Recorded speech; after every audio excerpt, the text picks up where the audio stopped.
This is the 15th year Sunnyside High School has been open. Over 7,000 students have graduated and have since gone to accomplish many extraordinary things in life.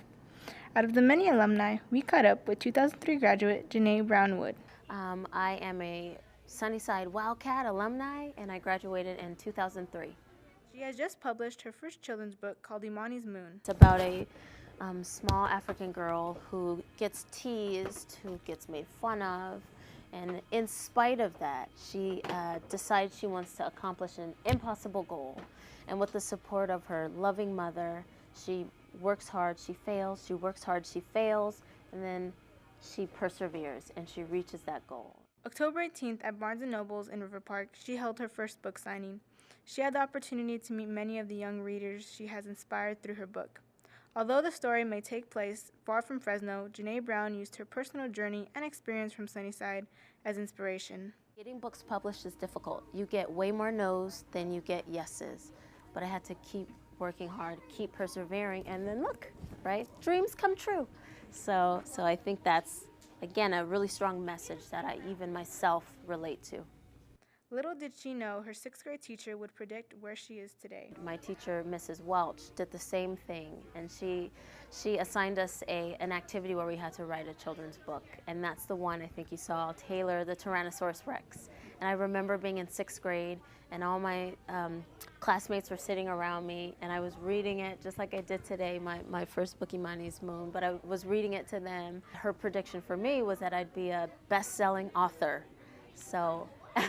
As I look back through her years at Sunnyside, I discovered she was very involved in other activities as well.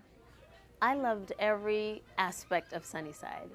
I loved the rallies where we got to scream our heads off for our class. I was a part of leadership, which was probably one of the highlights for me. I loved, I had Mr. Lyles actually as my leadership teacher, and he was wonderful. I played sports all the way through. I did track one year, I did basketball, volleyball, swimming, so I got to build some great relationships with teammates then. I did some drama. I mean, I did a ton at Sunnyside, and I loved it. And, you know, I still am friends with a lot of the people that I went to school with then today. One special lesson she learned while at Sunnyside she has taken and still uses throughout her life today.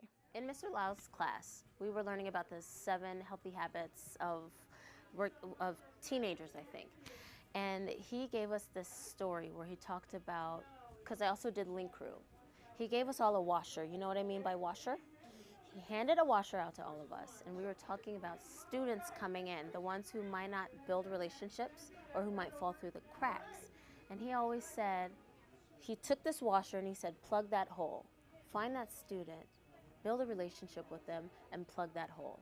So to this day, I still have that washer on my keys, and it reminds me, how can I help others in need? How can I plug that hole? So that is something that definitely stays with me, even to this day. Her journey may have been long and tedious, but in the end paid off to where she is now. I'm a professor of early childhood education at a community college in Sacramento called American River College. But all along, all of that, I was also building my craft of writing, which had been something that I loved ever since I was a little girl. With the success of her very first book, the plans for another are in the near future. I have another contract with Charles Bridge, who is the publishing house that published Imani. And it's another picture book. It's called Grandma's Tiny House, and it's due to come out 2016, I believe August 2016. That date is tentative based on, of course, the whole process, but there's a contract signed, and we're going to start editing it pretty soon. Past Wildcats are now making an impact in our community. Like JaNay, we hope to see more and more Wildcats achieving their goals they set during high school.